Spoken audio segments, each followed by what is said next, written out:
uso de la palabra y la moderación al doctor Rafael Santamaría, quien es profesor principal y decano de la Facultad de Derecho de la Universidad Católica San Pablo de Arequipa. Adelante, Rafael. Muchas gracias, Milo. Para mí es un honor el poder estar aquí esta tarde reconociendo y agradeciendo al doctor Mario Castillo Freire, mi querido amigo, por sus 30 años de servicios académicos, y junto en ese homenaje poder participar, tanto como panelista y como moderador, con tan ilustres juristas. Me parece que es un gesto muy importante de ese reconocimiento, estar no solamente varios juristas del Perú, sino también de diversas partes del mundo, y presentes en este gran esfuerzo vía Zoom, pero estando muy unido a él en este reconocimiento. Como parte de esta mesa que me toca moderar sobre derecho de familia, denominada La familia en el siglo XXI, quisiera darle la palabra a la doctora Zulema Wilde, de jurista argentina. Ella es presidenta de la Asociación Euroamericana de Derecho de Familia. Como quiera que somos 12 académicos los que intervenimos en esta mesa, el tiempo previsto son de 13 minutos. Adelante, doctora Wilde, por favor.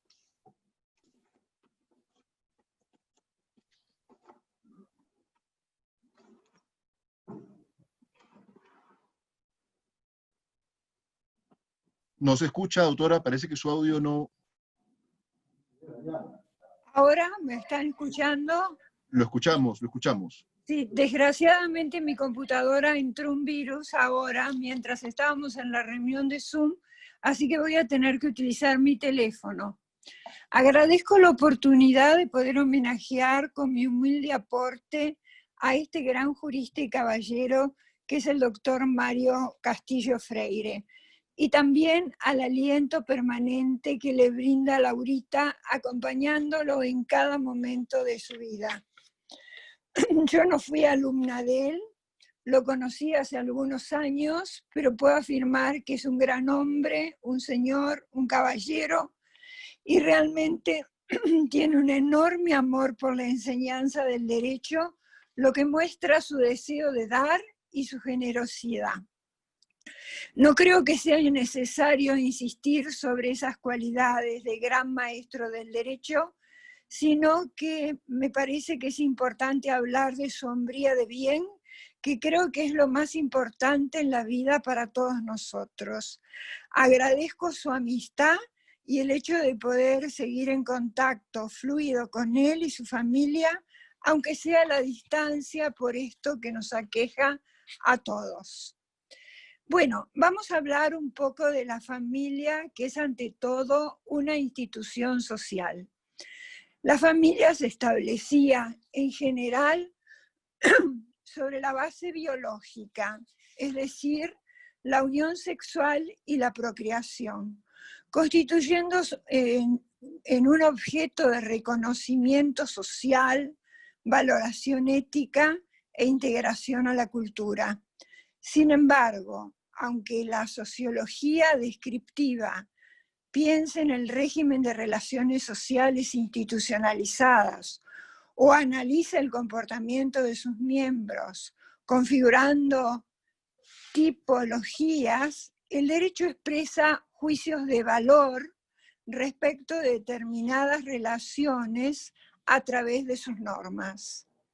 Un ejemplo que puede ayudar a comprender esto que he dicho es el que proporcionan las uniones convivenciales.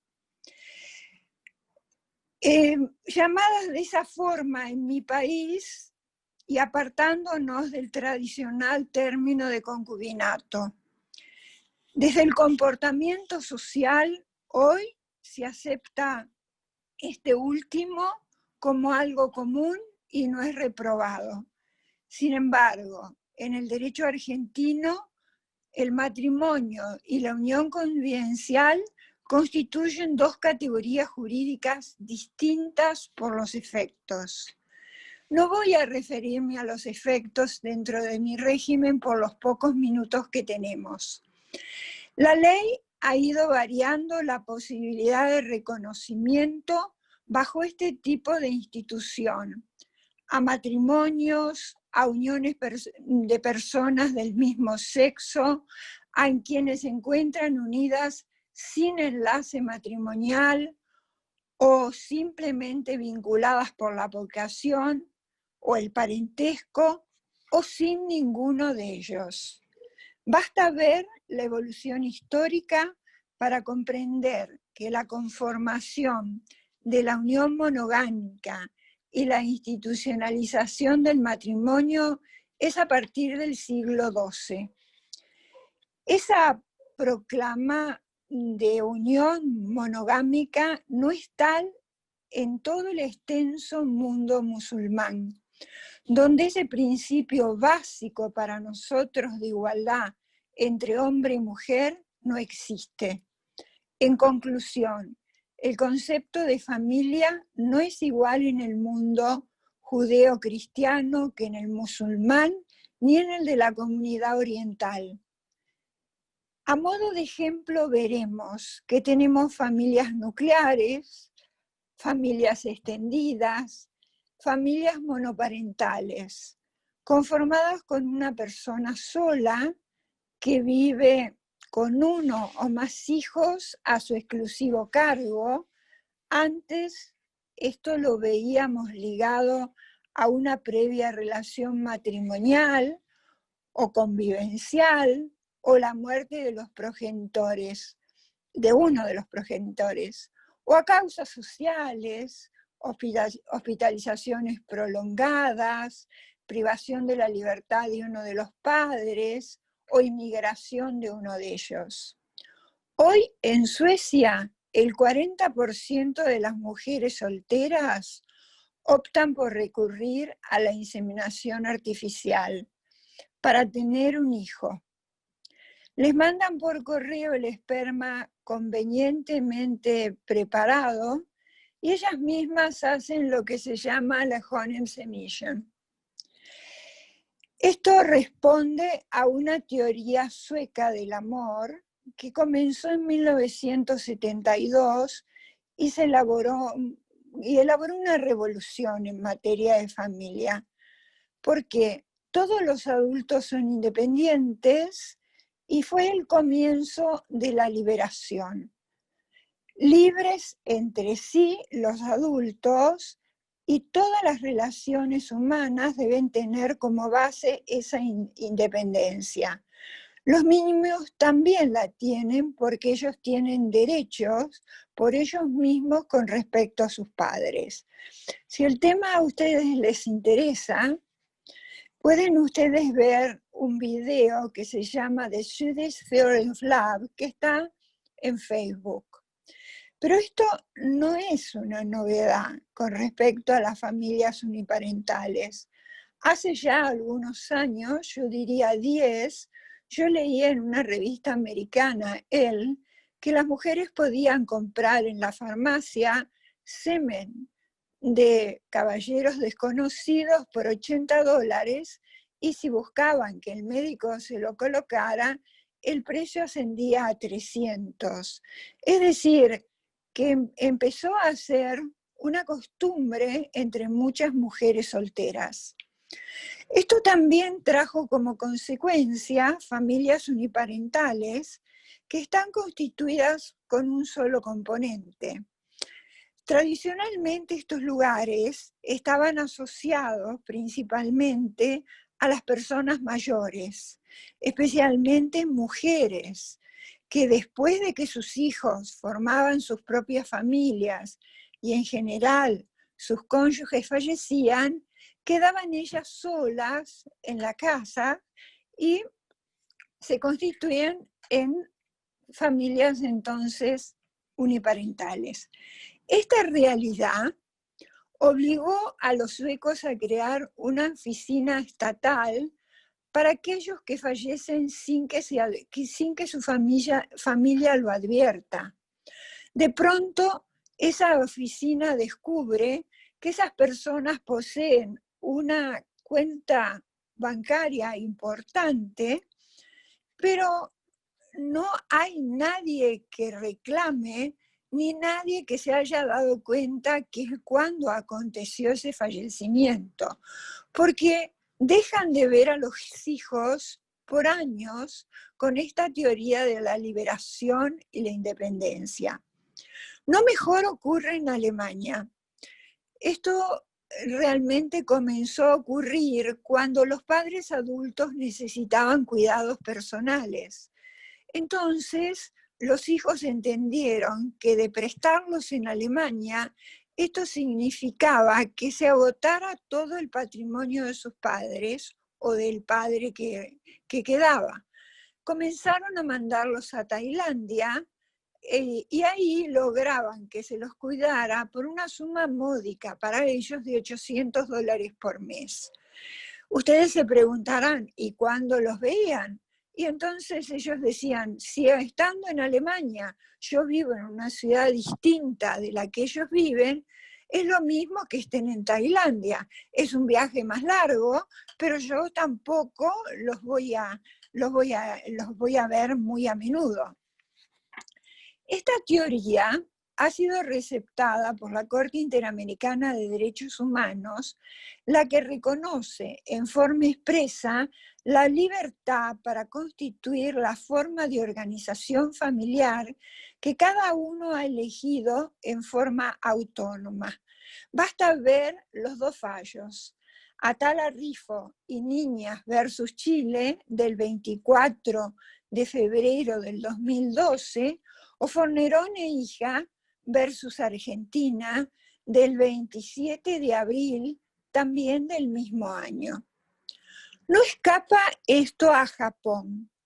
Mientras subsiste una cultura tradicional que habilita a los hombres casados a frecuentar a las famosas geishas para hacerlos sentir felices por algunos momentos, hay otros que se han apasionado fervientemente por la tecnología. Ustedes van a ver que ya algunos japoneses se casan con cyborg, que es un acrónimo del inglés ciber de cibernético y organish de organismo. Es decir, que es una criatura compuesta de elementos orgánicos y dispositivos cibernéticos que generalmente tienden a mejorar las capacidades orgánicas. Es decir, he marcado todo esto porque también en nuestro país se nota muy a partir del censo del 2010 que existe gran cantidad de personas que viven solas en nuestro país. Esto sobre todo se da en las grandes ciudades y el porcentaje crece y crece. Es decir, al haber cada vez mayor posibilidad de vida, es decir, ha aumentado nuestra expectativa de vida, si bien nosotros no somos de los 10 países del mundo que tienen más expectativa de vida, pero sí tenemos un promedio mucho más alto que el que teníamos hace 20 años, basta ver los estudios que realizan los actuarios en las compañías de seguros para poder fijar las indemnizaciones por muerte, y vamos a ver que poco a poco vamos aumentando la población de mayores. Esos mayores en general también tienen hogares unipersonales y están en cierto modo separados de sus hijos y de su familia. Esta creencia de la individualidad no es solo en Suecia, es de nuestro mundo occidental y basta mirar cómo va avanzando en la cantidad de uniones de hogares unipersonales. A mí me gustaría terminar mi exposición haciendo algunas preguntas. ¿No es tiempo de pensar qué es lo que queremos para nuestra sociedad? Que no solo basta con la autorrealización material, profesional, sino que también son importantes otros valores. ¿Cuáles son esos valores tradicionales que deberíamos rescatar? No estoy hablando como los japoneses que programaban o que propagaban de resignación y paciencia. No, no estoy diciendo eso, pero algunos de nuestros valores tradicionales como la solidaridad creo que deben ser rescatados.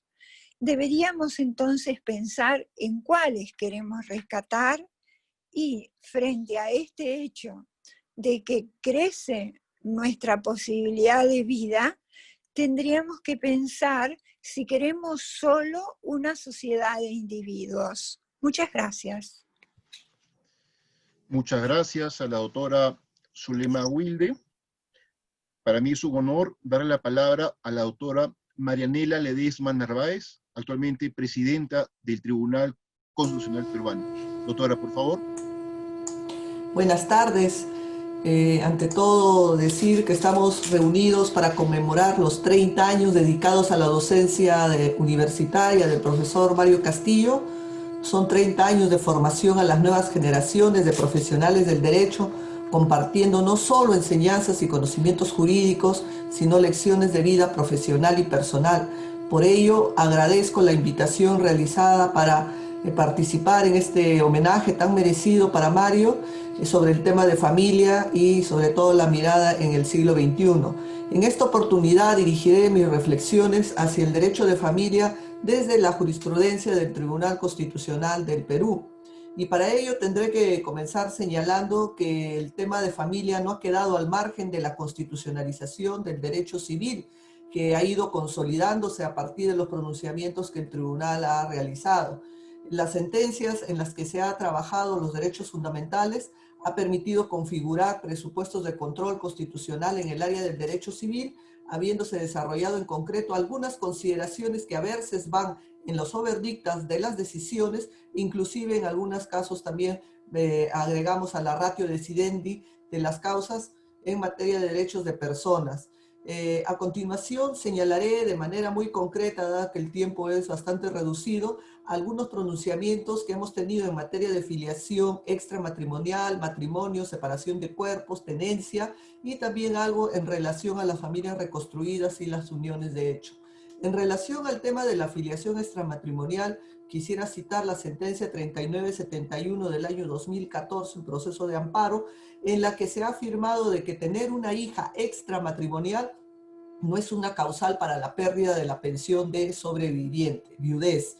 El colegiado resolvió que la demandante era una viuda de un policía que recibía una pensión, una pensión bajo el régimen de la 19846 y que fue cancelada por tener una hija extramatrimonial. Luego de la revisión de las causales de la cancelación de la pensión, el tribunal tomó en cuenta que durante el desarrollo del proceso la demandante había reconocido tener una hija extramatrimonial, pero también ha apuntado que ello no implica que haya formado un nuevo hogar fuera del matrimonio porque no convive con el padre de su hija. Realizando una interpretación de lo que debe entenderse por, entre comillas, formar un hogar fuera del matrimonio, el tribunal sostuvo que esta causal se configura cuando la titular de la pensión de viudez, además de procrear un hijo extramatrimonial, convive con el padre de este o cuando el titular o la titular han establecido una unión de hecho, lo cual debe encontrarse debidamente acreditado para perder el derecho a la pensión de viudez. Como este caso no se había acreditado, la pensión debió restituirse a la demandante. En un segundo tema que quiero compartir con ustedes está vinculado con el matrimonio y con el ius conubi. La sentencia 2868-2868-2004, el colegiado ya se ha pronunciado en torno al caso de un miembro de la policía que interpuso un amparo ante su pase a retiro por haber cometido supuestamente una falta contra la obediencia, según la cual habría cometido no haber cursado la solicitud correspondiente, pidiéndole autorización a su centro militar, la autorización para contraer matrimonio. Ante ello, el colegiado se preguntó si era admisible constitucionalmente la exigencia de contar con una autorización de la institución policial para que sus efectivos como el demandante del caso, pudiera contraer matrimonio. El tribunal respondió negativamente a dicha pregunta, justificando su decisión e interpretando su decisión a los alcances del artículo 4 de la Constitución. En efecto, el colegiado sostuvo que no ha sido reconocido en este último artículo un derecho constitucional al matrimonio, sino una institución jurídica constitucionalmente garantizada. De modo que la protección constitucional que sobre el matrimonio pudiera recaer se traduce en la invalidación de una eventual supresión o afectación a su contenido esencial.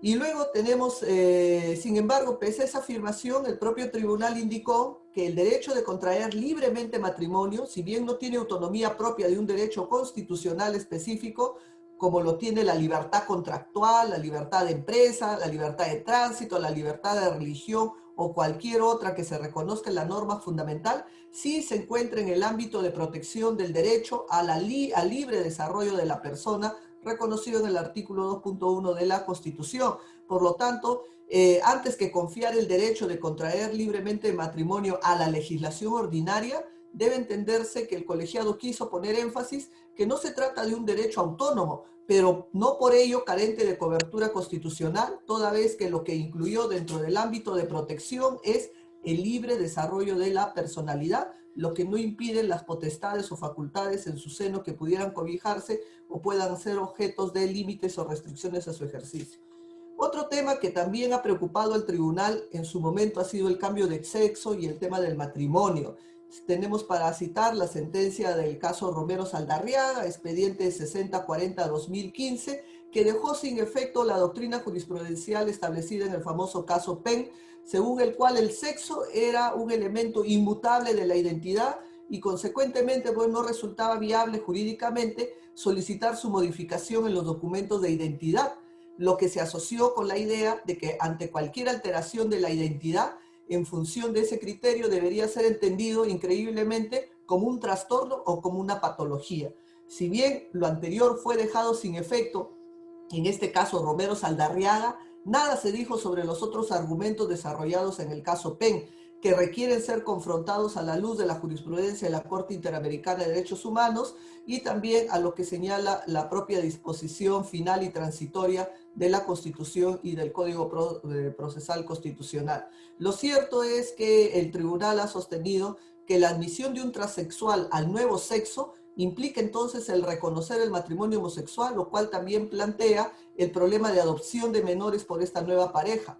De esta forma, el tribunal estaría introduciendo en nuestro ordenamiento jurídico el matrimonio entre personas del mismo sexo, incurriendo en un activismo judicial que contravendría el principio constitucional de separación de poderes, pues el tal matrimonio, en razón de comprometer toda una concepción del derecho familia que configure el derecho civil, debe ser ampliamente debatido por ciudadanos y congresistas como sus representantes, por lo que la discusión y eventual decisión debe hacerse en la sede legislativa. Eso decía el famoso caso Penn. Por lo tanto, sobre los bases de los principios de interpretación constitucional, de unidad, de concordia práctica, de eficacia integratoria, los magistrados del tribunal actuales hemos señalado que se deberán abordar la legitimidad de mantener o no, de la legitimidad de mantener como doctrina jurisprudencial y por tanto vinculante razones jurídicas a las que se ha detallado.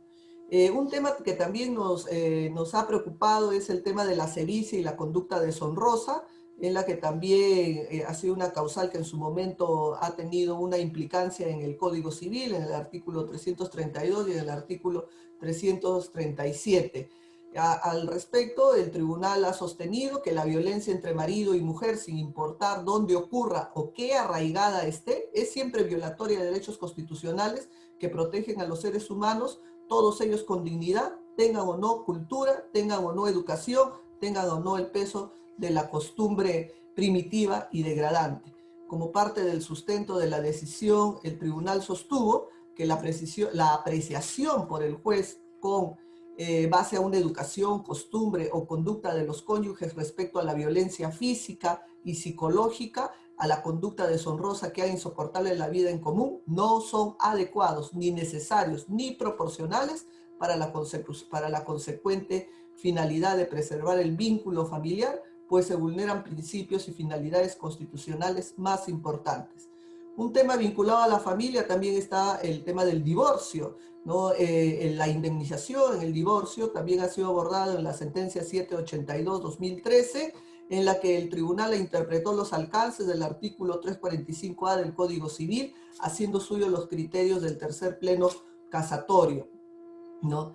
El tema de la tenencia también ha sido materia de reiterada jurisprudencia en la sentencia 2892-2010, proceso de habeas corpus, y ahí el tribunal ha sostenido como regla general que la dilucidación de los temas relativos a la tenencia son la primera fase de competencia exclusiva de los jueces ordinarios. Sin embargo, ello no implica que toda demanda de habeas corpus relacionada con la tenencia carezca de por sí de relevancia constitucional, cuando en determinados casos la negativa de uno de los padres de dejar ver a sus hijos constituye un acto violatorio de los derechos de tener una familia, y a crecer en un ambiente de afecto, de seguridad moral, material e incluso de integridad personal y otros derechos fundamentales. Además, el tribunal ha señalado que con respecto al derecho de crecer en un ambiente de afecto, de seguridad moral y material, ha explicitado que el Estado, la sociedad y la comunidad asumen la obligación de cuidar, de asistir, de proteger al niño para procurar que tenga un nivel de vida adecuado, digno para su desarrollo psíquico, afectivo, intelectual, espiritual y social. Continuando con el análisis sobre el tema de familia, también hemos puesto énfasis en el tema de las familias reconstituidas. No voy a citar ya más el tema del caso Scholl, que es tan conocido, que es el expediente 9332-2006, en la que se estimó un amparo interpuesto por un socio de un centro de esparcimiento cuya hijastra se le había negado el carné de hija en el entendido de la libertad de asociación, que tiene límites en el núcleo duro de otros derechos fundamentales, como ocurrió en el caso en el derecho de fundar una familia y su protección. Pero asimismo, en el caso de las familias ensambladas, este pleno ha agregado otros casos más, y sobre el cual sí quiero detenerme un momento para decir unos temas adicionales en relación a las familias ensambladas. En la sentencia 01204-2017, este tribunal, al analizar el caso de un trabajador que había sido despedido al habérsele imputado como falta grave el hecho de haber declarado como dependiente a su hija, a la hija biológica de su esposa, para los efectos de afiliación a una AEPS, y desarrolló las características de una familia ensamblada, en la que se señaló las características básicas de esta familia ensamblada, que comprende una pareja cuyos integrantes deciden voluntariamente fusionar su proyecto de vida y en la cual uno de ellos o ambos poseen hijos de una relación previa. Generalmente se originan por razones de abandono, viudez, divorcio, separaciones, y que se genera una nueva identidad familiar que debe guardar características para reconocérseles como tales. Pero el tribunal ha puesto énfasis en que existen obligaciones que tiene el padre o madre afín derivadas del reconocimiento de la familia ensamblada, y eso es tal vez el plus de lo que ha agregado ahora este pleno en el tribunal, y se dice que el padre o madre afín tiene el deber de brindar mínimamente una asistencia inmediata y principalmente dirigida a la sobrevivencia en condiciones dignas del menor, esto es, la atención, cuidado y desarrollo del mismo, ¿no? Y asimismo, dicha obligación se extenderá desde el hijo o la hija al padre o madre afín, cuando estos últimos necesiten asistencia. Por ejemplo, cuando estos padres sociales lleguen a la vejez o cuando sufran alguna discapacidad permanente. Adicionalmente, debe tenerse presente que lo anterior no excluye el deber del padre o de la madre biológica a cumplir sus obligaciones legales que le corresponden. Y en ese sentido se advierte una situación de concurrencia en la obligación de atender y cuidar a los hijos menores entre los padres biológicos y los padres afines, pero ello no resulta extensible a las prestaciones económicas. El tribunal ha concluido que en estos casos, y solo en una interpretación que tome en cuenta el derecho del principio del interés superior de los niños, se preferirá la prestación económica que beneficie más al menor sin que ello implique, en cualquier caso, que el padre biológico se desentienda de sus obligaciones económicas. Para ir terminando, citaremos el caso de la unión de hecho, en la que el tribunal también ha tenido oportunidad de pronunciarse en los casos 9708-2006, que es el caso Luz Vaca, el caso 6572-2006, que es el caso Janet Rosas, en las que se solicitaba una pensión por la unión de hecho, en la que el tribunal ya ha fijado criterios, en la que ha señalado que bajo la perspectiva de la familia no puede concebirse únicamente una institución en cuyo seno se materialice una dimensión generativa o de procreación únicamente, sino que la familia también está encargada de transmitir valores cívicos, culturales, y en tal sentido su unidad hace de ella un espacio fundamental para el desarrollo integral de cada uno de sus miembros, para transmitir valores, conocimientos, tradiciones culturales, lugares de encuentro intra e intergeneracional.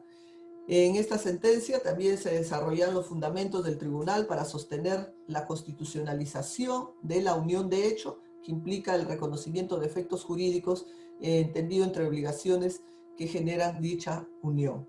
Por último, debo concluir en este súper breve recorrido de la jurisprudencia relevante, entre comillas, del tribunal en lo que respecta a la constitucionalización del derecho a familia.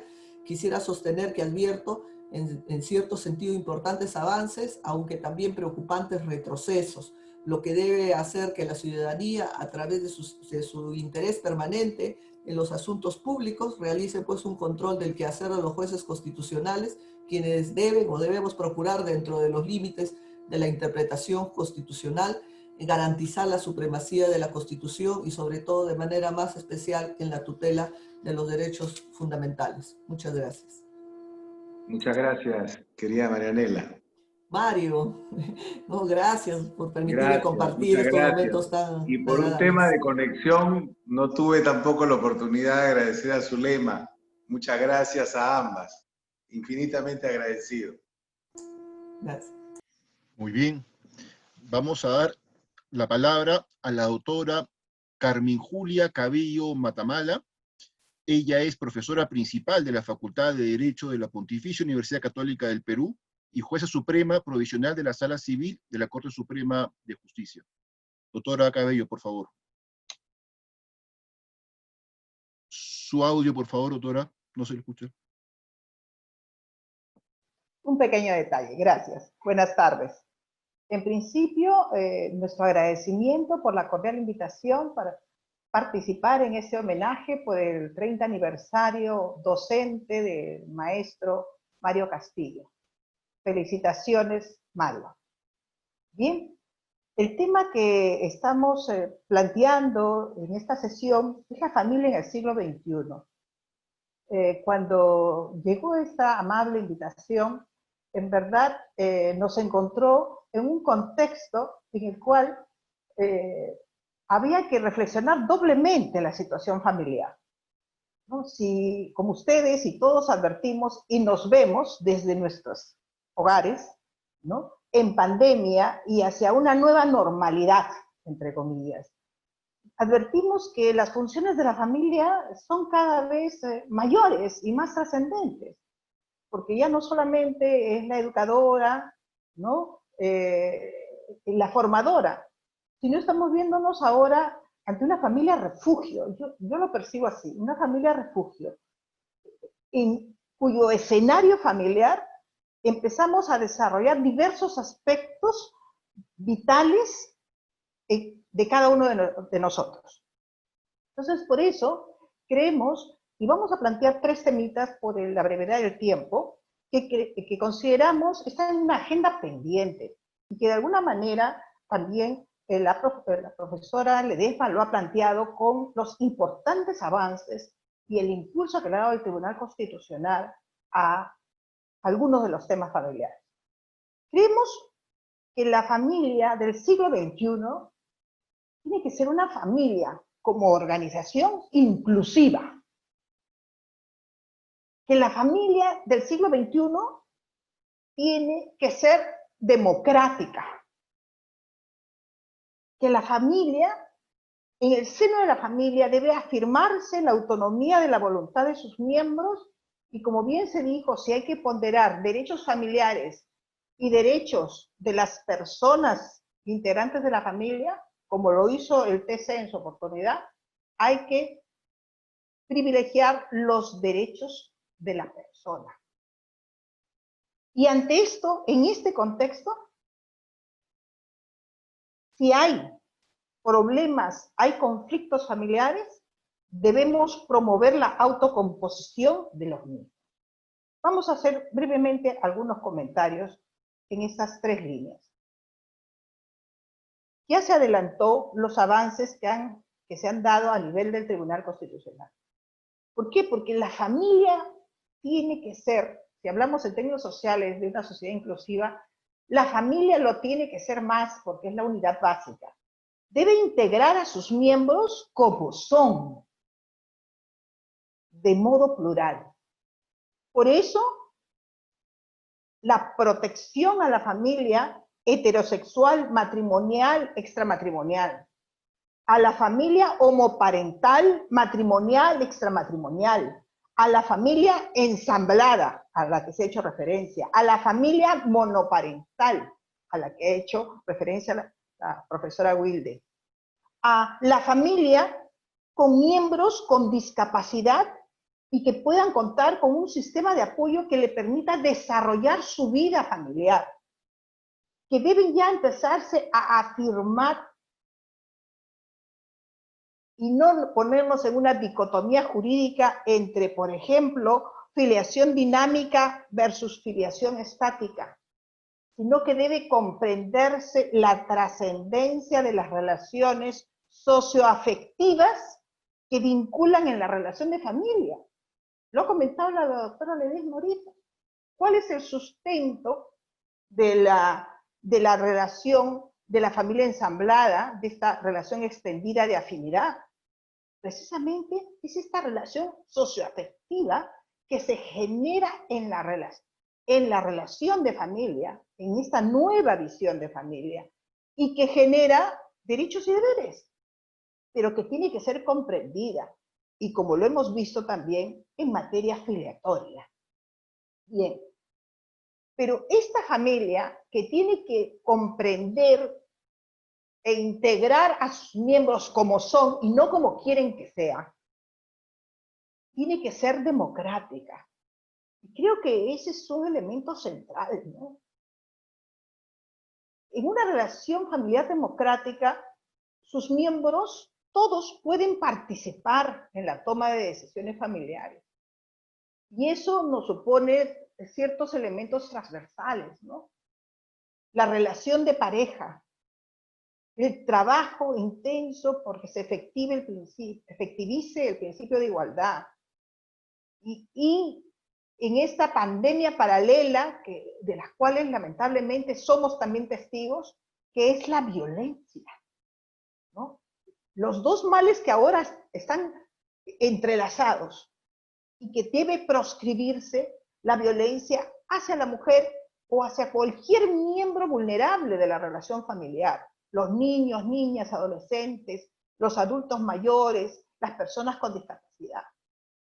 Y en este juego de relaciones democráticas, tenemos que tener presente el derecho de la infancia. Ya hemos conmemorado 30 años de la Convención de los Derechos del Niño. Y creemos que se ha trabajado bastante en cuanto a la promoción de los derechos. ¿Quién no habla del derecho de participación de los niños y adolescentes? Es más, advertimos, ¿no?, con mucha satisfacción, que hay esfuerzos institucionales en el Poder Judicial, en el Ministerio Público, en los procesos judiciales, en los procedimientos administrativos, para tratar de que se efectivice este derecho.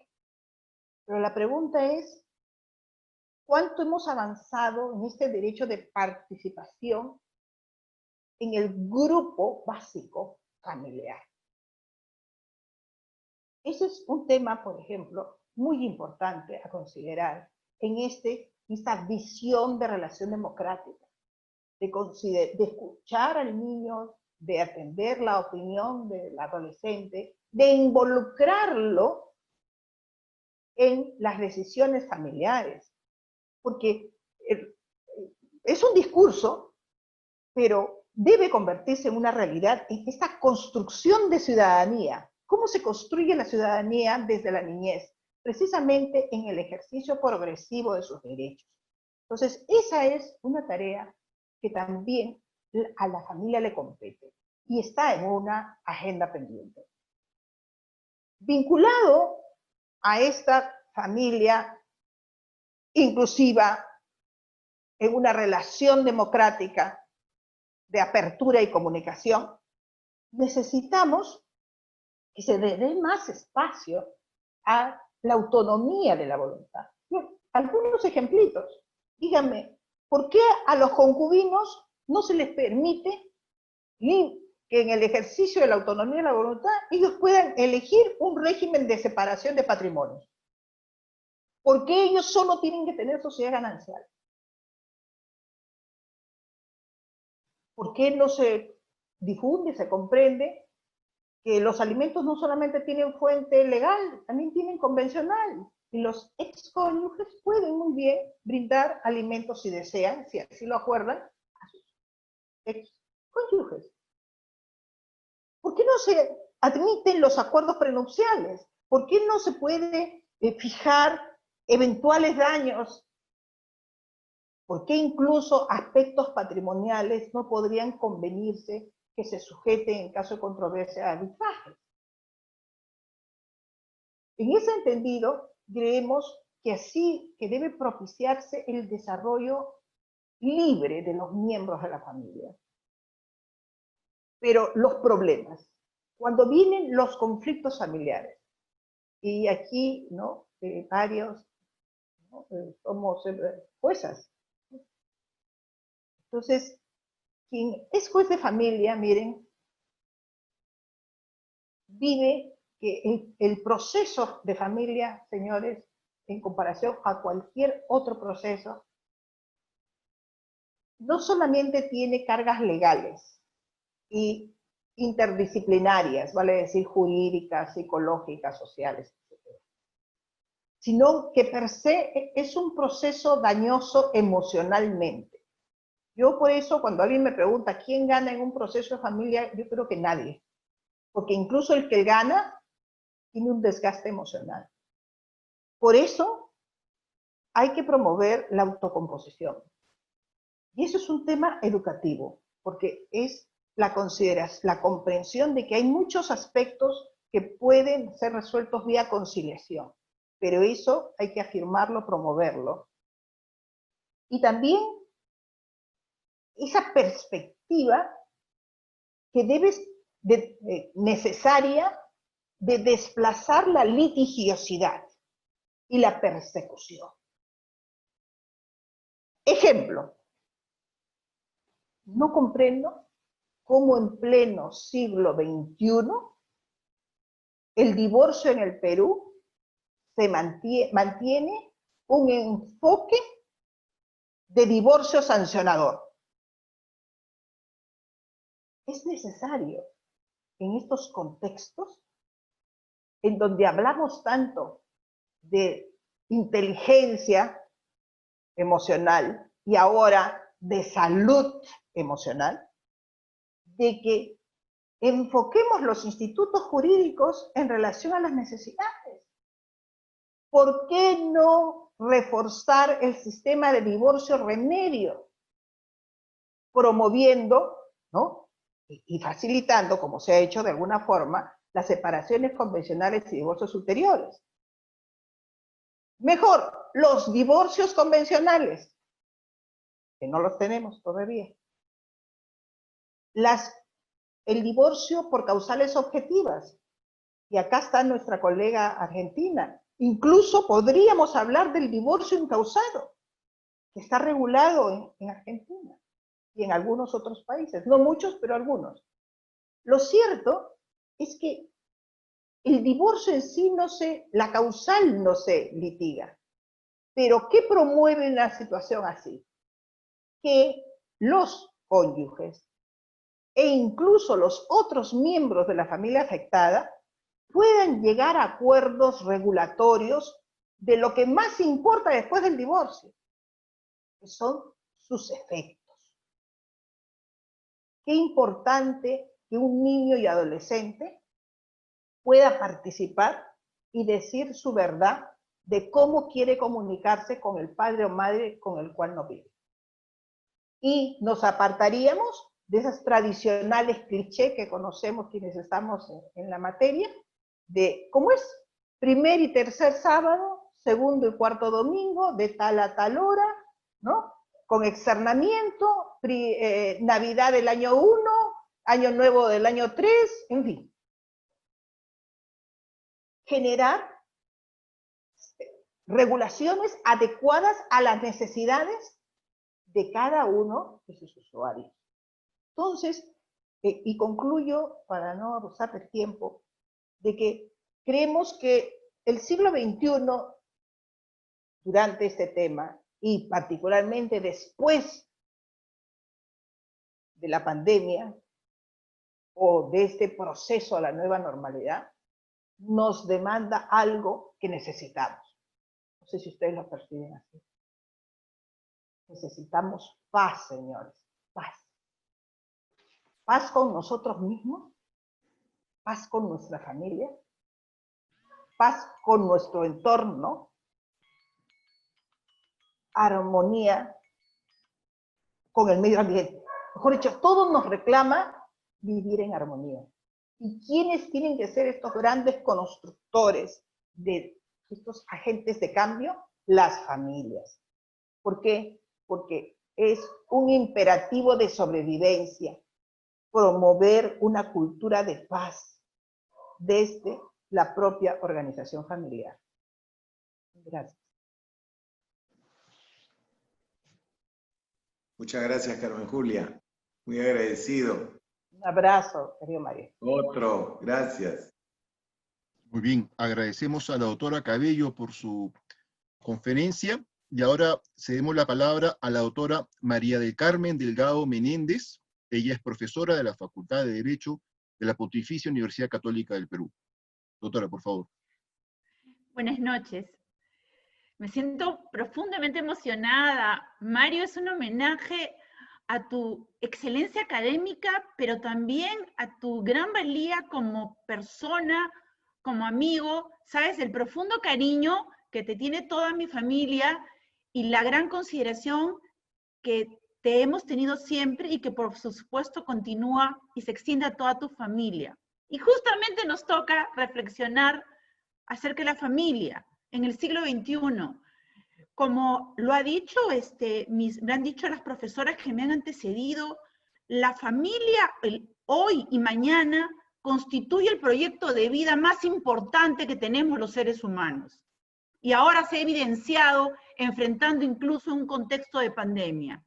Por lo tanto, son innumerables los retos que presenta desde la forma como se constituye, la forma como se compone, cómo se procrean a los hijos, los deberes y derechos que nacen entre padres biológicos y padres no biológicos, en aspectos que tienen que ver con bienestar y también con la economía, con el patrimonio de las familias. En estos breves minutos me voy a centrar en el aspecto económico, patrimonial de las familias internacionales. Familias internacionales que en este mundo globalizado se constituyen diariamente. Personas de diferentes nacionalidades se casan o que tienen diferentes domicilios, o que se casan en un país y constituyen su domicilio en otro, y luego se van cambiando de país a país por motivos laborales, por motivos de trabajo, de estudios, o lo que fuera, y van creando relaciones jurídicas, van adquiriendo bienes, formando un patrimonio que no solo se relaciona con la familia, sino que también involucra a terceros. Y en estos casos, ¿cómo se regula? ¿Cuáles son los sistemas económicos matrimoniales que rigen a las familias internacionales? Cuando pensamos en régimen económico matrimonial, los primeros que surgen a nuestra mente, los más difundidos, es el de comunidad de bienes y de separación de patrimonios. El de comunidad de bienes que en el Perú se constituye a través de las sociedades gananciales, pues todos sabemos que consiste en que durante el matrimonio todos los bienes que se adquieran por los cónyuges son de ambos, son de la sociedad, y por lo tanto la administración y los frutos, las ganancias, las utilidades de esos bienes son de ambos. Excepcionalmente pueden conservar pues bienes propios si es que los tenían antes de contraer matrimonio o los adquieren luego de manera no onerosa, vía la herencia, vía donación. Existe por oposición el régimen de separación de patrimonios, donde cada cónyuge pues va a conservar sus bienes propios, su administración, y también va a percibir las utilidades de los mismos. Pero hay un tercer sistema que no por el hecho de ser menos difundido es menos importante que los demás, que es el sistema de distribución de utilidades en un matrimonio o de el sistema de ganancias acumuladas durante el matrimonio. ¿En qué consiste? Toma este régimen aspectos de los que anteriormente hemos mencionado. Es decir, durante el matrimonio, en este tercer régimen, cada cónyuge va a conservar sus bienes propios, tanto los que tenía antes de casarse como los que adquiera durante el matrimonio, y por tanto va a tener la titularidad, la administración y las utilidades que vienen de esos bienes, y los va a tener cada cónyuge por separado. Pero aquí viene la diferencia, que es con su disolución, con la disolución del matrimonio con motivo de la muerte de uno de los cónyuges o con motivo de divorcio. En estos casos lo que va a pasar es que las utilidades provenientes de los bienes propios de cada cónyuge se van a combinar, se van a licuar en un conjunto que luego se va a distribuir igualitariamente entre ambos cónyuges, de tal manera que al momento de disolverse el matrimonio, los cónyuges van a recibir de manera igual las utilidades, el conjunto de utilidades que se produjo durante el matrimonio con los bienes de uno, más con los bienes de otro. Se suman ganancias o utilidades. ¿En qué sistemas jurídicos se aplica? Bueno, todos los sistemas jurídicos en el mundo tienen normas que establecen un régimen obligatorio que se va a aplicar a los regímenes matrimoniales de manera sustitutoria cuando los cónyuges no han elegido un régimen determinado para aplicable a su matrimonio. Entonces, puede ser como el caso del Perú, que se establezca que el régimen sustitutorio es el régimen de sociedades gananciales si no han pactado los cónyuges antes o luego del matrimonio el régimen de separación de patrimonios. Pero existen otros países en que ya han incorporado en su legislación la aplicación obligatoria de este tercer régimen de distribución de utilidades o de ganancias acumuladas en caso que los cónyuges no hubieran optado por un régimen de sociedades gananciales o por un régimen de separación de patrimonios. Y este es, por ejemplo, el caso de Alemania, que lo contempla en su Código Civil desde principios de los 50. Es el caso de Suiza, que hace algunos años lo ha incorporado como sistema sustitutorio. Es el caso de Grecia, Quebec en Canadá, en Costa Rica, entre otros. Entonces, ¿qué pasa en el Perú? En el Perú tenemos una división entre los matrimonios nacionales y los internacionales. Si se trata de un matrimonio nacional, por aplicación del artículo 295 del Código Civil, solo podemos elegir entre un régimen de sociedades gananciales o un régimen de separación de patrimonios. Y como decía la doctora Cabello Matamala, cuando se trata de uniones de hecho, ni siquiera se puede elegir. En el caso de matrimonios internacionales es muy distinta la situación. ¿Por qué? Porque de acuerdo a nuestras normas de derecho internacional privado, lo que se va a aplicar, lo que hay que buscar es cuál es la ley aplicable en función del domicilio de los cónyuges. ¿Pero qué domicilio? De acuerdo a nuestro libro 10 del Código Civil, lo que determina el régimen patrimonial, la ley aplicable al régimen patrimonial de una familia internacional, es la ley donde tuvieron su primer domicilio que podría haber sido hace 20 años, y que de repente en los últimos 19 ha tenido domicilio en otro lugar. Entonces, no se aplica, de acuerdo a nuestras normas internacional privado, artículo 2078, ni el lugar donde se casaron, ni el lugar donde domicilian el último domicilio, sino el juez peruano, el operador jurídico peruano que frente a un divorcio internacional debe aplicar la ley donde los cónyuges constituyeron su primer domicilio. Y por ejemplo, si este primer domicilio fue constituido en Alemania y los cónyuges no pactaron algo distinto vía capitulación matrimonial u otros acuerdos, se va a aplicar el régimen estatutario previsto en la legislación alemana, que es el régimen de distribución de utilidades o de ganancias acumuladas. Una reflexión final respecto a este tema. Lo que se ha buscado durante estos años con esta búsqueda de nuevos regímenes es que sea más equitativo, más igualitario o más pacífica la disolución de un matrimonio, o por lo menos conflictiva.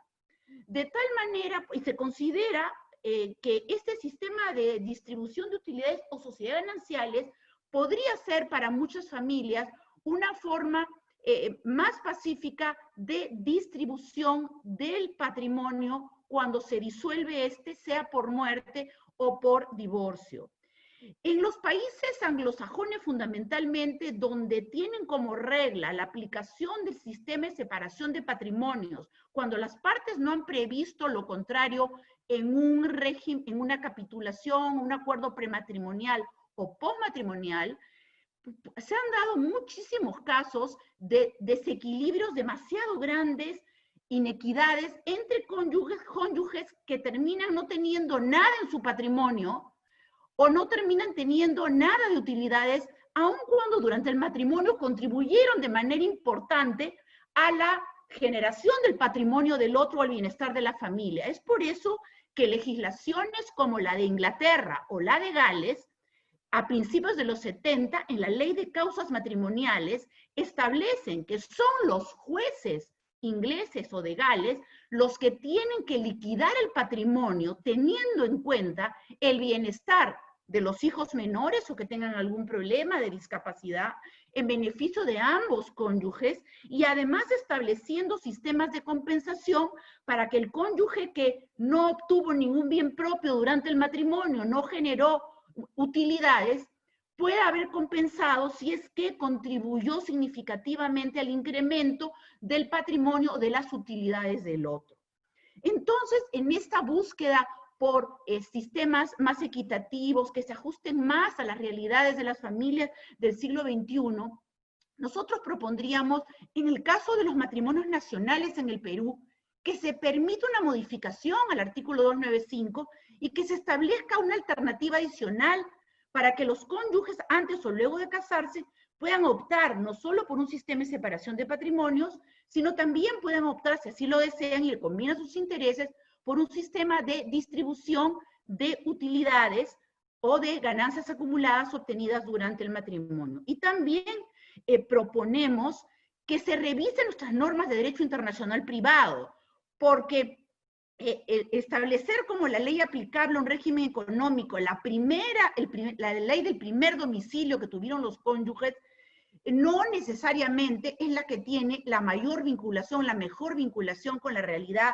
actual de las familias al momento que quieren o que se van a disolver. Y ya lo tenemos que en el convenio de la Haya del 78 sobre este tema, y en los reglamentos europeos del año 2016 se contempla la posibilidad que se pueda aplicar la ley que sea más vinculada, que tenga una vinculación más estrecha con la familia, con su régimen económico patrimonial al momento de su disolución.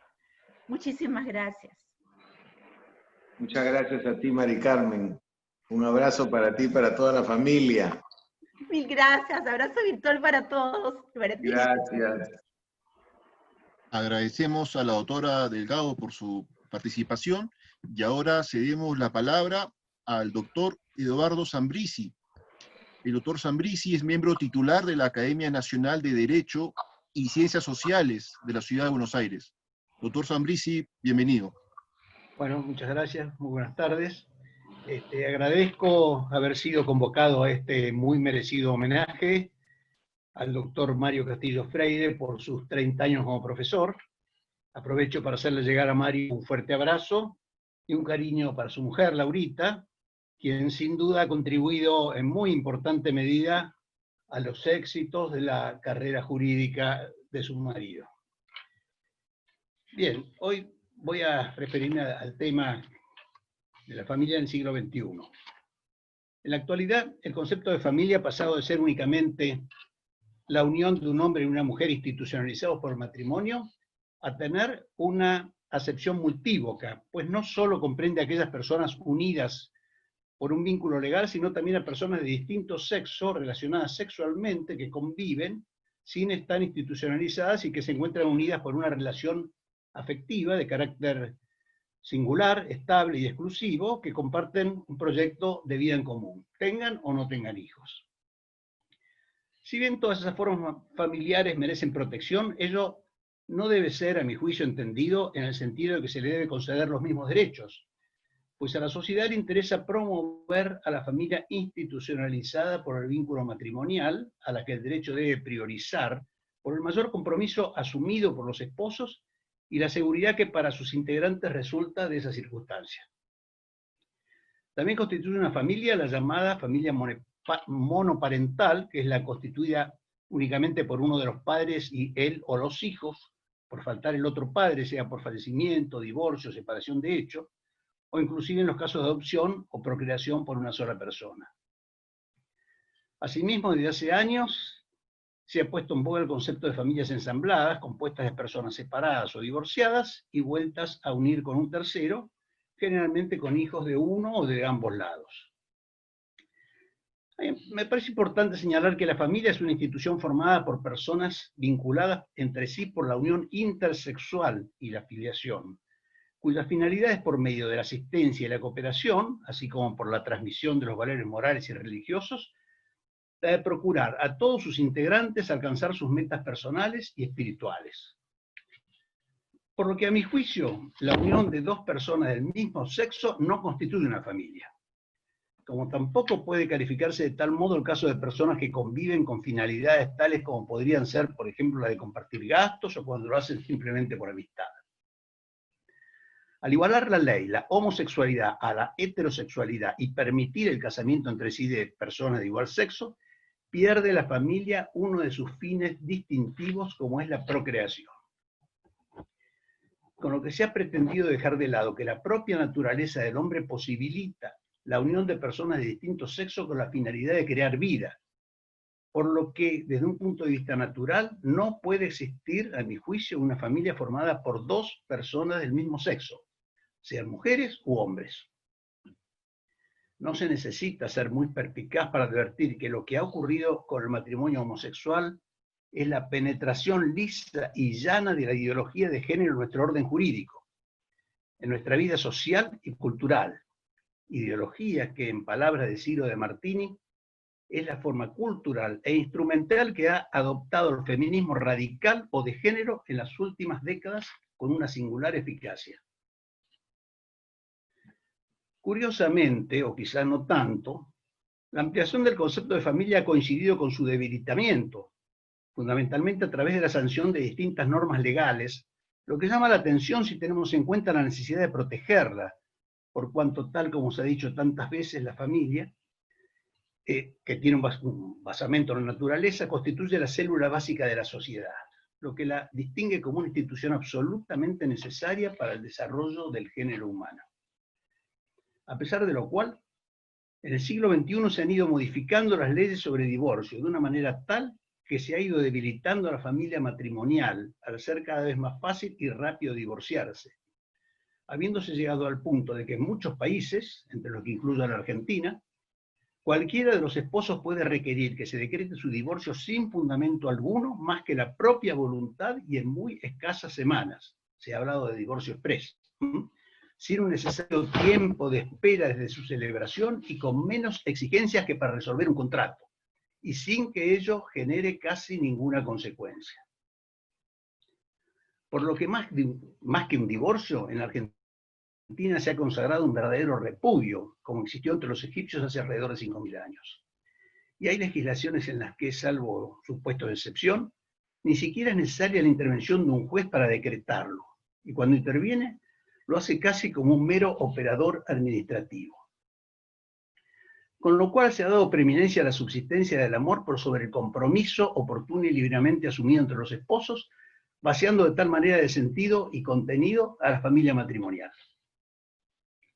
En la legislación argentina se han eliminado, o al menos pretendido eliminar, los principales deberes caracterizantes de la familia matrimonial, como es el de fidelidad, que ha sido considerado únicamente como un deber moral, habiéndose querido hacer desaparecer del derecho de familia los contenidos éticos y de orden público, y consagrado un matrimonio con escasos deberes, sin responsabilidades, reduciéndoselo a un mero contrato sobre bienes y alejándolo de la idea de unión estable y permanente abierta a la transmisión de la vida.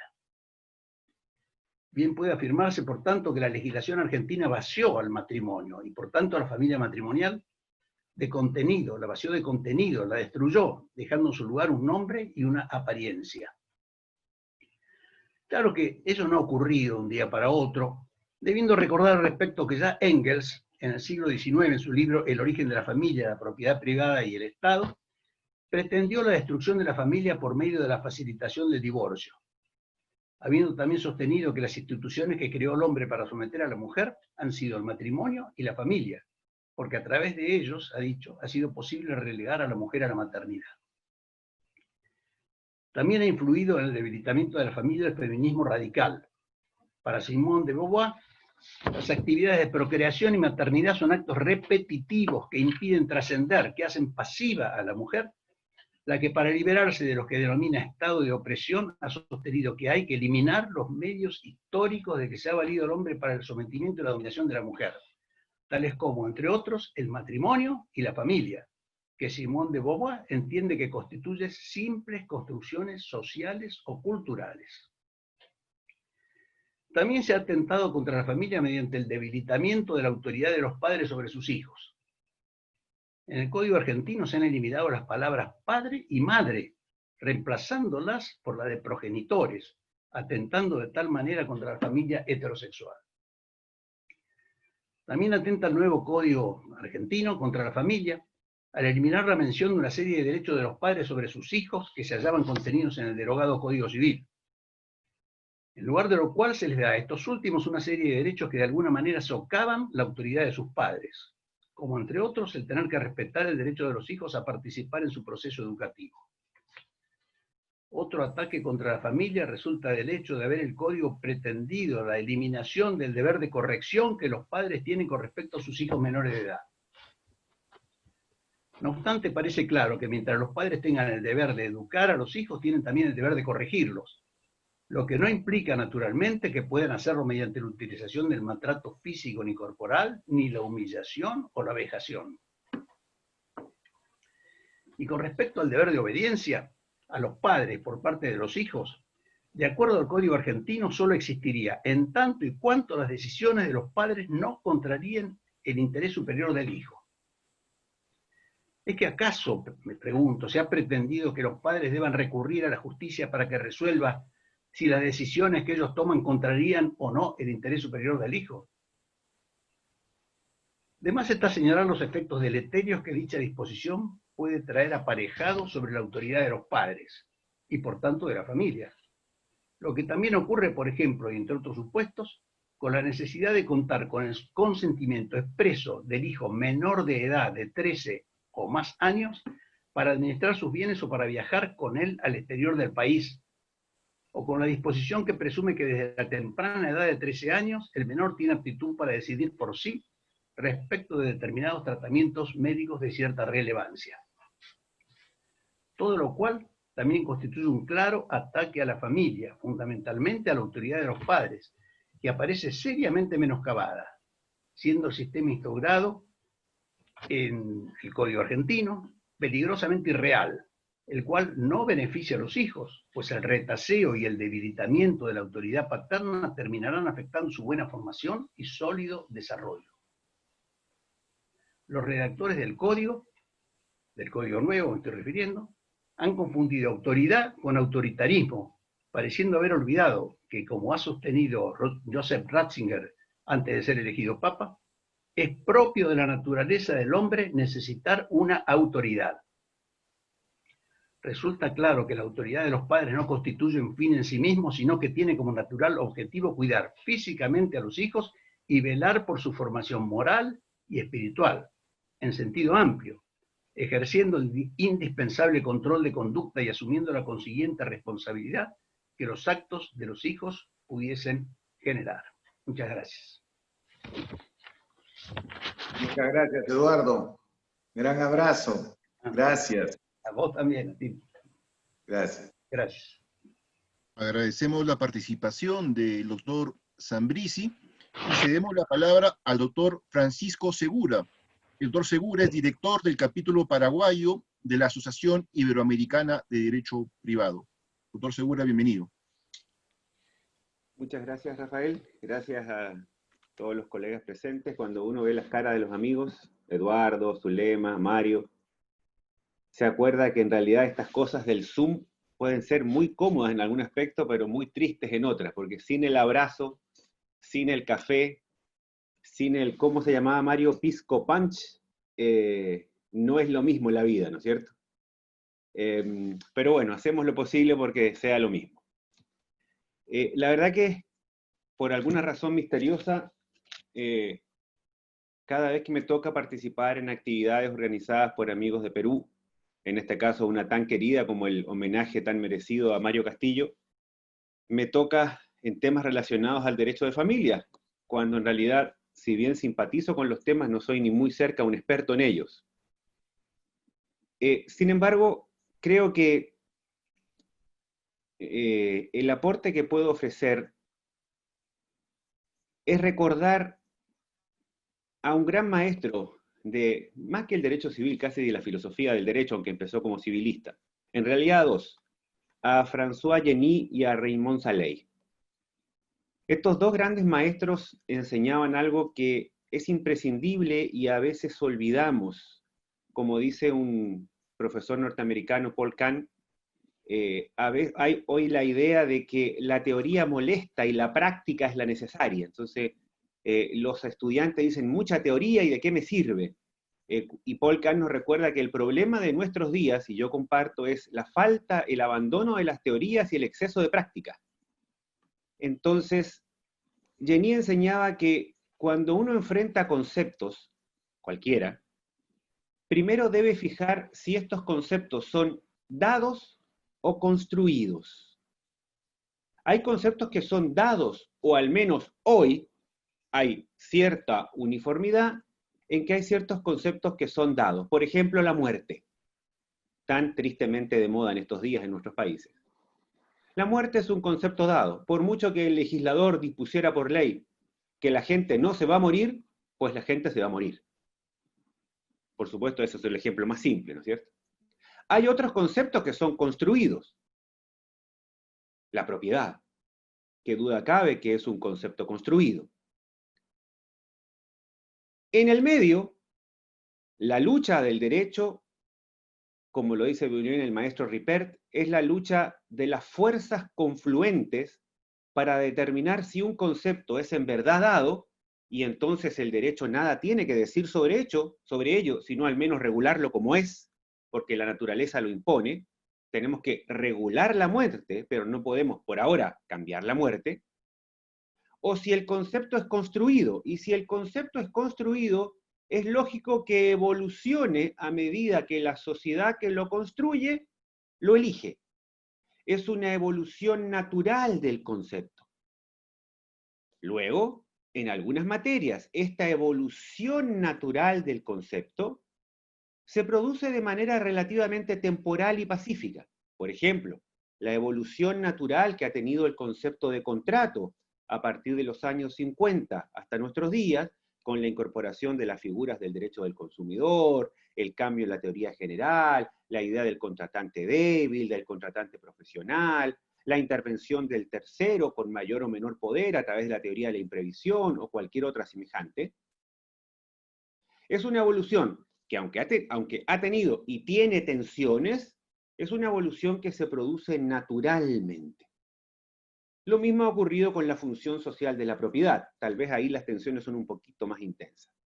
Pero hay otros conceptos donde esta evolución natural produce crisis. Y Ripert y Jenny generalmente ponen como ejemplo justamente las cuestiones del derecho de familia. Porque en las cuestiones de derecho de familia es donde esa evolución natural hace crisis. Y hace crisis porque las fuerzas en conflicto que tensionan son poderosas. Entonces, podemos escuchar exposiciones como la de la actora Carmen Julia, imposibles de no compartir desde el punto de vista de la sociedad actual. Pero por otro lado, escuchamos la opinión del maestro Zambrisi y nada de lo que él dice puede negarse como hechos ciertos. O sea, no, ¿se entiende? La tensión en el derecho de familia llega a ser crisis. Hace crisis porque tanto, disculpe que los utilice como ejemplos, distinguidos maestros, tanto las opiniones de Carmen Julia, o la doctora Carmen Julia, y las opiniones del maestro Zambrisi, tienen aisladamente el mismo grado de razón. ¿Y entonces qué hacemos? Y entonces ahí es donde dice el maestro Jenny, lo que hay que hacer, y ese es el trabajo de la ciencia, no el trabajo del juez, es ponernos de acuerdo en el concepto inicial. Y la pregunta inicial es dura y difícil. El matrimonio, o el matrimonio heterosexual, como mejor lo define el maestro Eduardo. El matrimonio heterosexual y la familia naciente de ese matrimonio heterosexual, ¿es un concepto dado o es un concepto construido? Y encontramos corrientes filosóficas, opiniones religiosas, o lo que fuere, en ambos sentidos. Mientras no nos pongamos de acuerdo en ello, si es que eso es posible, el problema siempre va a tener gente que se sienta victoriosa y gente que se sienta derrotada. Y la cosa no es simple. Porque si bien uno puede decir, hemos de aceptar que es un concepto construido, que tiene que evolucionar, que no necesitamos seguir apegados a la idea de un matrimonio heterosexual tradicional, fundado en la idea de autoridad, sino que hay que fundar la familia en la idea democrática, quedaron muy bien expuestos los dos principios. En ambas situaciones nos quedan problemas por resolver. Si nos mantenemos apegados a la idea de la familia heterosexual tradicional, fundada en la autoridad, ¿qué duda puede caber que hay un grupo de la sociedad, y es indiferente que sean muchos o pocos porque son personas, que quedan fuera de esa institución? ¿Podemos aceptarlo? Tal vez sí, tal vez no. Pero si decimos, no, es mucho más noble, necesario, propio de los principios modernos, aceptar que hay que dar por modificado este concepto construido y llenar a la familia y al matrimonio de las nuevas realidades socioculturales, pues bien, tengamos cuidado que nos exponemos, como dice el gran maestro argentino Ciuro Caldani, a que el día de mañana alguien reclame que se reconozca su matrimonio con un caballo.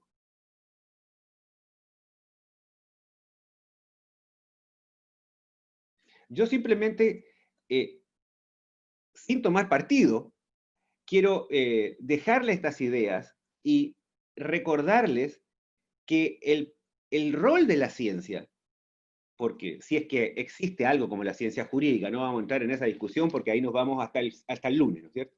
Si existe algo como la ciencia jurídica o como el arte del derecho, como dicen otros, si existe algo como eso, su rol es definir esos conceptos. Para terminar, nosotros estamos acostumbrados, hemos sido entrenados con el modelo racionalista a que la ley fija conceptos y en base a los conceptos fijados por la ley construimos principios. Así nos enseñó el derecho tradicional, así lo enseña Portalis en el célebre discurso al código, de presentación del Código Civil francés, así tal cual lo enseña. Y hoy vivimos en un derecho que tiene principios, que construye soluciones casi para cada caso.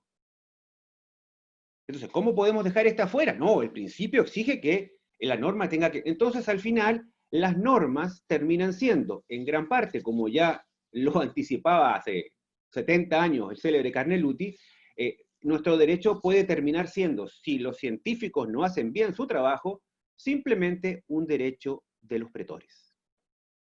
Para terminar, querido Mario, sería una falsedad de mi parte decir que somos grandes amigos, porque nos conocemos hace unos pocos años, pero Mario tiene las dos particularidades que definen a un gran hombre.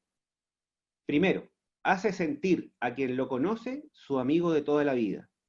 Y segundo, como diría el gran maestro chileno Ramón Domínguez, afortunadamente tiene grandes enemigos. Muchas gracias y buenas noches. Muchas gracias, querido Francisco. Me ha gustado mucho esa última. Muy bien. Cerrando este bloque correspondiente a la mesa de tres, corresponde dar mis palabras. Entonces me cedo la palabra a mí mismo. Yo quisiera, en esta oportunidad, referirme a un tema que está muy presente en la jurisprudencia peruana y que, si uno lee, digamos, estadísticas, en los últimos años se dará cuenta que son los casos que más demanda judicial tienen. Y lo que ha denominado esta participación es entre la judicialización de la familia y el deber jurídico, su protección. Cuando hacía referencia a estadísticas, básicamente hacía referencia a cómo en el Perú, en los últimos años, hemos llegado a más de 500.000 de casos judiciales referente a materia de familia, convirtiéndose prácticamente en la materia que más carga le representa al Poder Judicial en el Perú. Y específicamente en lo que se refiere a condenas, a delitos contra la familia representan el mayor número en porcentaje en temas penales. Entonces uno podría decir, ¿qué está pasando con el Perú que tiende a crecer el número de casos a nivel judicial en materia de familia? Superior a cualquier tipo de casos, en lo civil o en lo penal. Entonces aquí yo creo que hay elementos para poder centrarnos, y quisiera ver dos temas muy puntuales. Uno referente a los alimentos, otro referente a la violencia familiar. Con la idea que en ambos casos quiero girar la mirada hacia el deber jurídico de la familia. Respecto al primer punto, queda claro que en tema de alimentos, el derecho de prestar alimentos está consagrado en la Constitución. Y somos de los países que, en caso de existir una deuda alimentaria por mandato judicial, es imperativo y es justamente aplicable la prisión por deudas. Es decir, en otros países no cabe esto, pero en el Perú una persona puede ir presa por una deuda alimentaria. Y ese es un punto que en algún momento se ha discutido en algunos foros, si es conveniente o no. Y la conclusión que se llegaba en estos foros era que, dada la idiosincrasia del peruano, si es que no tiene un mandato judicial, recién ahí puede pagar. Es decir, tiene que llegar a ese extremo para poder cumplir una obligación. Es un tema discutible, es un tema para analizar. Yo creo que también en esto ayuda mucho entender cómo ha ido complementándose esa definición de alimentos. Y aquí concurren dos normas, ¿no? Presente el Código Civil y también presente el Código del Niño y Adolescente, ¿no? Se entiende que no es únicamente un tema de sustento alimenticio, se entiende que hay mucho más aspectos, ¿no? La habitación, la asistencia médica, digamos, posibilidades que en última instancia permitan un desarrollo integral del menor. Y en eso también es interesante entender cómo se han ido complementando normas que identifican a los sujetos de la relación jurídica, es decir, por un lado al beneficiario y por otro lado también al obligado, al deudor.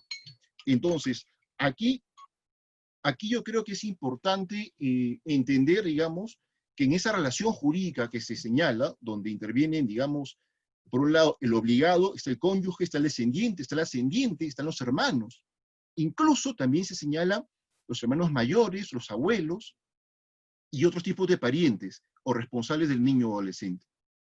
Queda claro que el beneficiario siempre va a ser el menor o el ausente, en un momento también podría ser el cónyuge a cargo del menor, y también mayores de edad que, por un lado, por sus estudios o por una atención muy particular debido a una incapacidad física, requieran de estos alimentos. Ahora bien, establecido este principio constitucional, establecido los sujetos, establecido, digamos, el concepto mismo de alimentos, yo creo que es interesante, y esto en algún momento, aquí en Arequipa, donde tuve el gusto de servir en la Universidad Católica San Pablo, en algún momento hemos realizado estudios muy interesantes, conexos con la realidad de la Corte Superior de Justicia de Arequipa, y esto nos ha ayudado mucho para entender no solamente un aspecto, llamémoslo teórico, sino también práctico, la situación, cómo se vive, y específicamente entender los criterios para fijar alimentos. Y aquí concurre, en esta relación jurídica de obligado con beneficiario, la situación de entender que hay una necesidad de quien los pide, en este caso el menor, y también la posibilidad del obligado. Visto esto desde la perspectiva del beneficiario, queda claro que toda la atención debe girar en torno a este, es decir, tenemos un menor que necesita sustento, necesita comer, necesita un apoyo emocional, material, para decirte, te estamos dando la posibilidad de desarrollarte como persona. Y aquí estamos, aquí estamos. Entonces yo creo que eso vale mucho, porque fíjense ustedes, entender su salud, entender la condición de su educación, entender la edad que tiene, todo esto nos lleva a poder precisamente buscar mayores elementos, mejor dicho, para establecer estos criterios. Si se trata de un mayor de edad, si está cursando una carrera universitaria, bienvenida sea. Pero si no, si tiene condiciones laborales, habría que ver cómo armonizar esta situación. Pero respecto a lo obligado, yo creo que es muy importante entender que en esos criterios, el trabajo del obligado, la capacidad de ingresos y la capacidad laboral.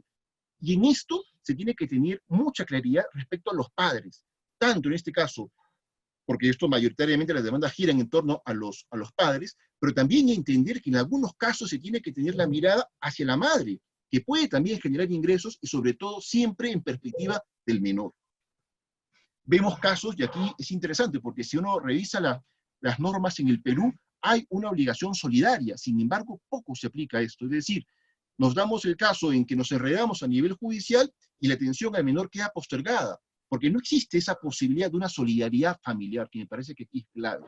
Lo mismo, y la experiencia comparada ayuda mucho, la mirada, por ejemplo, en Canadá, en otras realidades, ayudan a entender que el Estado no se puede desentender del menor, es decir, como diciéndome, es un problema entre privados y yo, ante una situación concreta de un menor desvalido, me despreocupo. No, yo creo que es muy importante que el Estado tenga que actuar subsidiariamente, tratando de darle posibilidad laboral o ver la capacidad frente a los padres. Acá lo que se busca no es generar un aval, digamos, a una responsabilidad del padre, o en este caso de los padres, sino, sobre todo, el apoyo concreto a un menor. Yo creo que eso es clave en este proceso de alimentos. No dejar de ver la perspectiva del menor, una ayuda que tiene que ser pronta y no postergarse a un par de años o hasta que vaya preso para que recién poder exigir. Ahora, respecto al tema de violencia familiar, también aquí hay mucho por aportar, también por una cuestión de tiempo me voy a limitar. Yo creo que siempre la mirada tiene que estar hacia un principio, que es el principio constitucional de igualdad. Igualdad entre mujer y varón. Esto es clave, la mirada siempre. Cualquier aspecto de violencia tiene como aspecto armónico este principio de igualdad entre varón y mujer. Igualdad que implica también ver ciertas diferencias, y que es natural en ese aspecto de la complementariedad de varón y mujer. Aquí ha habido todos unos cambios de ley, desde la ley anterior que data del año 93, la ley 26.260, hasta la nueva ley que se publicó el año 2015. Inicialmente se hablaba de violencia familiar, ahora se habla de violencia contra las mujeres e integrantes del grupo familiar. Uno puede hacer una comparación de esta ley y hay aspectos muy saludables que destacar. De una parte, me parece importante no reducir a la familia a un aspecto de violencia, porque la realidad de la familia no está, digamos, sesgada a un tema de violencia, lo cual tampoco no impide reconocer que en algunos casos de familia hay actos de violencia. Esta ley actual tiene una protección mayor hacia la mujer, respecto a los demás miembros de los grupos de familia. Es un tema también para analizar y ponerlo en consideración. Me parece muy valioso que la ley ponga en la mirada también en la prevención. Es un tema muy importante para seguir trabajando. Y aquí hay algo también que me parece muy importante, porque si uno va analizando, es un tema que me ha tocado analizar, uno va analizando en los últimos años, no solamente esta ley sobre violencia contra las mujeres y grupos y miembros de grupos de familias, sino también ver leyes conexas, todo el aporte que se ha dado a nivel de feminicidios, políticas públicas, que iniciaron con un plan de igualdad entre varón y mujer, y ahora tenemos una política nacional de género, pero que es curioso porque en el último plan que tenemos actualmente vigente sobre género, nos hace referencia a un concepto que después de 2 décadas uno diría, pero tanto se ha trabajado y todavía queda este concepto de discriminación estructural contra la mujer. Es un tema para analizarlo. Y curiosamente, cuando uno analiza en el glosario el concepto de qué implica hablar una discriminación estructural contra la mujer, hace referencia básicamente a grupos vulnerables. Aquí hay toda una discusión, lo hemos tenido en algunos foros también, si es que hablar hoy en día de hablar de consideraciones de grupos vulnerables, específicamente a esta comunidad LGTBI, es restarle la atención y la protección a la mujer. Es un tema para analizarlo. Yo creo que respecto a la violencia también es importante tener una idea y tener esa capacidad crítica de qué cosa representa esta violencia, qué cosa como menoscabo, como daño frente de una posición a otro en concreto se genera, ¿no? Naturalmente hay una violencia física, hay una violencia reconocida a nivel psicológico, sexual. Sin embargo, poco a poco se han ido extendiendo estos conceptos con calificativos de violencia económica, violencia de género. En algún momento, en algún plan nacional, hacía referencia a violencia obstétrica. Entonces, yo creo que hay que tener cuidado con estos conceptos que vamos incorporando porque puede generar una situación de poca comprensión frente al concepto mismo, frente al daño, frente a los sujetos que intervienen, y yo diría a las perspectivas siempre de igualdad, en el principio que hablamos de varón y mujer, y en última instancia a una relación de familia. Hay un tema también para analizar, y con eso ya estoy terminando, respecto a la penalización de la familia. A diferencia de la ley anterior sobre violencia familiar, hemos llegado a un caso de que cualquier situación de violencia familiar, digamos, debidamente analizada y probada, amerita como primera instancia lo judicial. Y claramente quien atiende aquí se trata de llevar a un proceso penal. Yo les comento un caso suscitado aquí en Arequipa, al cual hemos conversado con algunos colegas que son jueces. Era el caso de un menor cuyo padre le había prometido al inicio de año comprarle una bicicleta, siempre y cuando aprobara todos sus cursos durante el año académico. ¿Qué sucede? Que este niño, que ya tenía toda la idea de su bicicleta a fin de año, y le había comentado a sus primos, a sus amigos, reprueba matemática. Es decir, no aprueba este curso y se va a vacacional. El padre le dijo, no te voy a comprar tu bicicleta porque quedamos esto a inicio de año. Pero ¿qué sucede? Sin previo conocimiento, la madre inicia un proceso de violencia familiar contra el padre, aduciendo un maltrato psicológico respecto al menor. E inicia todo un proceso, y esto me lo comentó un amigo juez Rafael.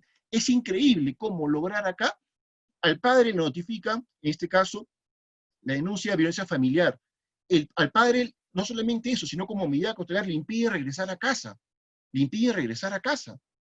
Era una situación increíble. El padre trabajaba para una farmacéutica importante con esta situación que le notifican al trabajo, quedó prácticamente paralizado en cuanto a labores, y uno se podría decir, y todo esto, toda esta idea de violencia, ¿hasta qué efectos va llegando, ¿no? La ley anterior admitía una etapa previa de conciliación, de mediación. Yo creo que es muy importante repensar este proceso, porque al final, yo creo que algo que no se puede dejar de ver, y esta situación familiar es muy distinta a otros tipos de procesos, porque como se ha mencionado, aquí por medio de relaciones que perduran, es decir, la condición de padre y de madre frente a un menor va a quedar de por vida. Entonces, esta situación de ir generando una ley que en vez de buscar una perspectiva que sume y que promueva a la familia, en vez de generar este propósito, sobre pretexto de una violencia derivada en un derecho, entre comillas, perjudica a una institución familiar. No quiero tampoco generalizar, hay casos y casos siempre por analizar, pero me parece que es muy importante tener esa mirada en perspectiva, no únicamente agotada, no únicamente a una situación donde el Estado, al no tener políticas en prevención, busque en el Poder Judicial mandar todos unos casos que representan muchas veces casos, digamos, donde cada expediente es un número y se deja de ver a lo esencial, a la persona, y a la persona interactuando en su realidad familiar. Por último, y de cara a lo que me parece muy importante, que tanto estas experiencias que les he contado, ¿no?, en alimentos, en violencia, nos deben llevar a una reflexión sobre el deber jurídico. Miren, algo hemos crecido en torno a lo jurídico, en torno a la exigencia de libertades, en torno al reconocimiento de derechos, pero creo que hemos disminuido mucho en la consideración del deber. Y esto es clave, ¿no? Una situación que yo creo que amerita, frente a esta situación, es entender que la perspectiva de un deber, más que una situación como una obligación que oprime, debe ser vista como un acto de libertad que enaltece, y que enaltece específicamente porque ve a la persona al servicio del otro. Esto es muy importante. El deber jurídico conecta a una persona frente al otro. Y esto me parece muy relevante, ¿no? Poca consideraciones al deber jurídico, y miren, muestras como las que estamos viviendo a nivel judicial son una clara evidencia de que nos falta una formación jurídica que acentúe el deber jurídico, ¿no? Y bueno, se ha mencionado tantas cosas de qué familia representar o mostrar al siglo XXI. Yo creo que aquí hay algo clave, ¿no? La familia ha sido, es y será siempre la misma, porque la familia es una institución natural, y así lo reconoce nuestra propia Constitución. Y es natural porque en última instancia responde la propia humanidad, ¿no? Alguien decía, ¿no?, una lectura sociológica de la familia nos muestra distintos tipos de familia. Es cierto, nadie lo discute, pero esa realidad sociológica tiene una inspiración antropológica, y esa inspiración antropológica es irrenunciable. Se entiende en una perspectiva de complementariedad de varón y mujer que es irrenunciable, por eso se vuelve universal.